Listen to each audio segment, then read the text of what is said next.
Hello, entrepreneurs and leaders. My question for you today is, are you playing full out? Are you doing the most value-added work in your business? Or have you allowed habits and behaviors to creep in because it feels comfortable, it's easy to do, or you may be like, I'm not sure I'm ready to pay for that function. Today, what I want to do is I want to dive in and help you recognize the value of what you bring to your business, your clients, and the organization that you work for, and have you start to question the things that you're doing that are not of that level of value. So let's dive in first with taking a look at what is our current value? What is that on an hourly rate perspective? So if we take, and I'm just going to use round numbers, but maybe you only make 60,000, maybe you make 250,000. Let's start with $100,000. Let's assume that your current salary is $100,000. Now, I want you to take this to get your value out of it and divide it by 2,000, which is approximately the number of hours in a year that we would standardly work.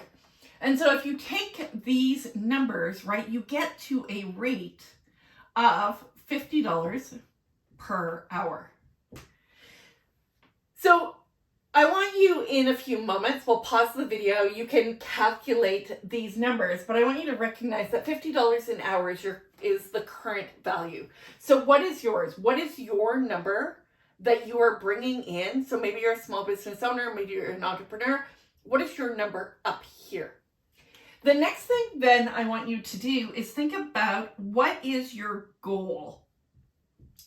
And your goal may be a year out, it may be 5 years out. Where is it that you're driving to in your business, in your career, that you actually want to elevate your value in the organization?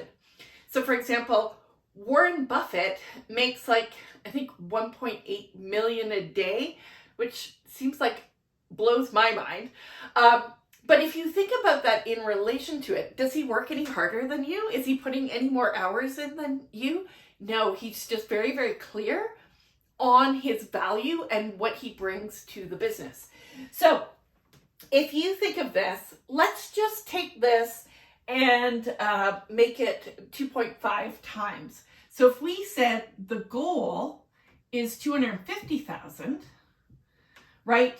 And you divide that by 2,000, you now get $125 per hour. So let me just kind of clean that up a bit. $125 per hour. So you can see that the difference between here and here is actually $75 per hour. So before we move to the next step of figuring out what it is that you do, where it is that you're spending your money in your business or in your organization, take a look at these values. What is your current value and what is the goal that you want to achieve? Now, I encourage you, pause this video, take 30 seconds, do this quick calculation. And I'm going to rub this off and start back with the next step.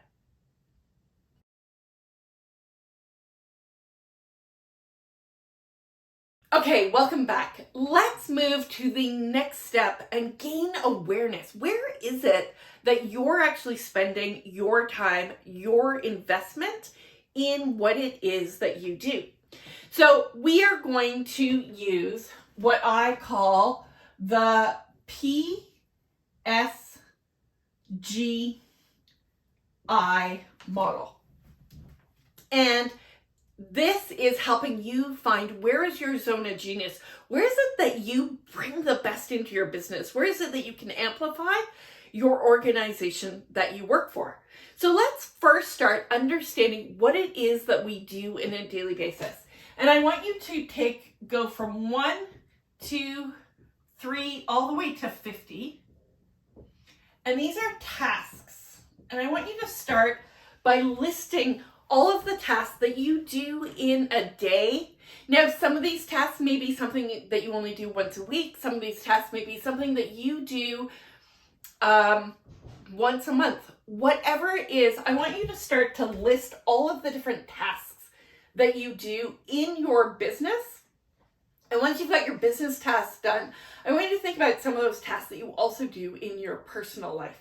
So, for example, one of the things that you may do is payroll. So say you're the person who does the payroll for your business. Something else that you may be doing is emails. Maybe you're working directly with the client. So you've got a client session. And this session could be a coaching session if you happen to be a coach. I came from the project management world, so this could have been like a client meeting, direct face with the client. Maybe it is, so if we start to think about our personal life, right? Maybe it's doing the laundry. Maybe it's buying groceries. Right? So I want you to think about these different tasks. Oh, it could be like mowing the lawn.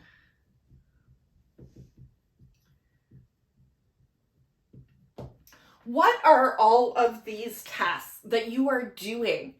Because what we want to do is become aware of what lights us up and encourages us and engages us, and then what actually is just something we're doing that is preventing us from having better connection, having work-life balance, and being able to elevate our business.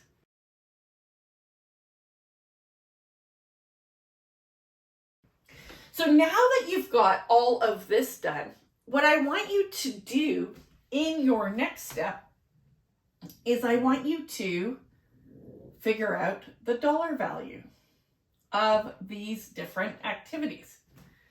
So if you could pay someone to do these different activities for you, and in some cases it may be going to like Fiverr, it may be in the long run checking on some data, how much would these type of activities do?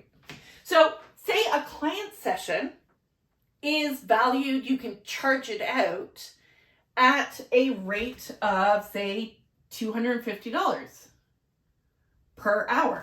Now, as a project engineer, I was charging my rate out at around, I think, $135, $150 per hour. I had a boss who he charged out at significantly higher than that.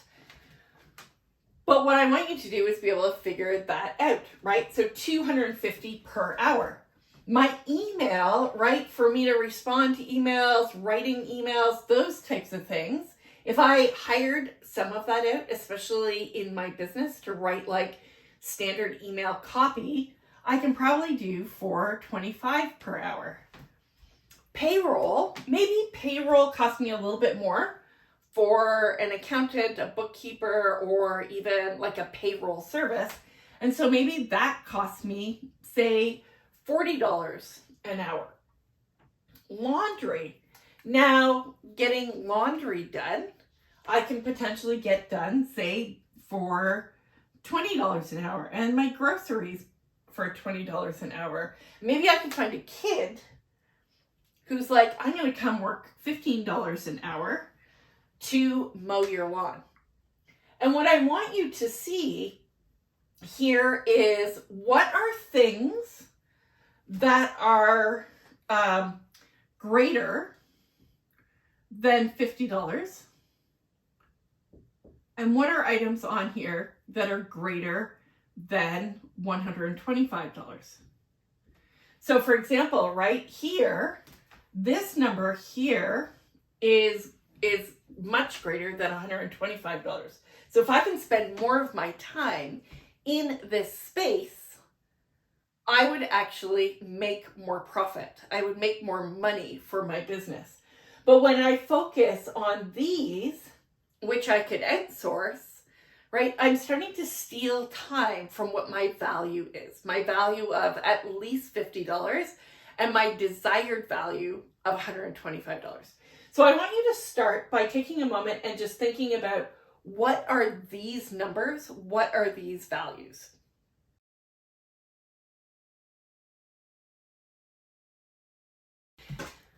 Now that you have done that, I want you to think about this, PSGI. And PSGI is really kind of my way of looking at, how do you love what you do? What is it? And one of the things that I see as a mistake sometimes in it is where, like, I'm really strong at that, so I'm going to do it. But it becomes like a $25 an hour activity, and it is a waste of your time. So in this process, I want you to think about P standing for passion. What is that gets me out of bed in the morning, that excites me, that I enjoy, that I love to do, that I could do this all day, and this is the source of my income. So in this case, right, for me, P is client sessions. And so I love doing client sessions. I love connecting. I love doing the coaching. It brings me a lot of joy. I help them figure out their strategy for their business. And so this is a high passion activity. I will tell you, so then S is something that's strong. So if I added another activity on here, right, and I put tech, and so I think about doing all of the behind the scenes tech in my automation systems in my business, this may cost me $50 an hour, and I'm really, really strong at it. So this is a strength that I have, right? It's easy for me to do. I can do it with my eyes closed. I don't have to think too hard about it, and I can move things around. And so at $50 an hour, right, it sits on that little hotline of, okay, it's worth it for me to do it right at the moment, but maybe not. Now, the reality is I can probably go to Fiverr and find somebody for like $20 or $30 an hour to do this. But just for today's sake, let's assume that the tech is $50 an hour. It is something that I'm strong at. And so one of the things that you want to take a look at is, right, like I am strong at buying groceries. I'm really, really good at this activity. I know how to choose the fruit. I know how to choose the vegetables. I know how to choose the meat. I actually like this activity. But is it worth it for me to do at $20 an hour when my base rate is at least $50 an hour? So just because I'm strong in it does not mean I should always do it. So now I want you to think about, what are the next things on my list? What is it that I'm good at? And so I could be good. I'm going to actually do this in red. I'm going to do this as good, like doing payroll, doing accounting. I can do it. It's not my forte. I don't jump out of bed and go, yay, let's go do it. But I can do it well enough to get by, right? Email, I can do it, but I'm going to tell you, I don't like it. As for, and so it kind of sits on the G for good, or I for incompetent. When it comes to the marketing portion of the email, it is like effort for me to do, right? Like it probably takes me 4 times as long to write copywriting email that will go with this video as it would for me to hire that out. Laundry. I hate doing laundry. It is something that I choose to avoid doing, to the point where my husband laughs at me because my ability to actually use the dryer somehow has disappeared. And so I always turn it on the wrong settings, but it's because he does it. And so let's put me as incompetent in that area. So as I start looking at it, right, these things in red are things that I want to remove off my list. How can I get them off my list? And so there are 3 ways that you can do it. I can either delegate it, I can hire someone to do it. So I can like get my husband to do it for free, which costs me absolutely nothing. Or I can hire somebody to do it at these different rates. Or I can just be like, we're not doing this anymore, right? Like it's just off the list. Now, I haven't written things down here that can be avoided doing. But one of the best things you can do as a business, as a leader, is like, what are the things can we stop doing? Can we just get off our list and stop burning energy in non-value added work? So I encourage you today to start to figure out what are the things that I am doing that are greater than that vision, that goal that I want to make, right? That $125 an hour. Next is, and we want to keep those. We want to keep those on our plan. The next thing is, what are the things that are sitting kind of at that $50 or greater mark that I'm strong at, but I can potentially maybe find another way, another resource in my organization who can do that equally as well for a lower price? And what are the things that I'm strong at that serve no value in me doing? And how can I get that pushed to someone else if we absolutely need done? And then the goods and the I am not competent in, work your best to get those off your list first. So start with the things that you are incompetent in. That is like takes you twice as amount of time as anyone else to do. Get those off your list. The sooner you start to do these types of things, you'll get better work-life balance. You'll get better focus in moving forward to grow and scale your business. You will be able to have time to allow your mind to think and reduce your stress in your business. Now, I know some of you are probably going, but I don't have the money to do that. Come back in our next video in this series. I'm going to talk about how do you find the money to do these different activities that are of no value to you so that you can actually scale and ramp your business. Cheers. My name is Nancy Micheli. And if you have not booked a private strategy session with me, then I encourage you to do so now. I'll be able to help you take your business and find the value in it that will help you grow and amplify your success.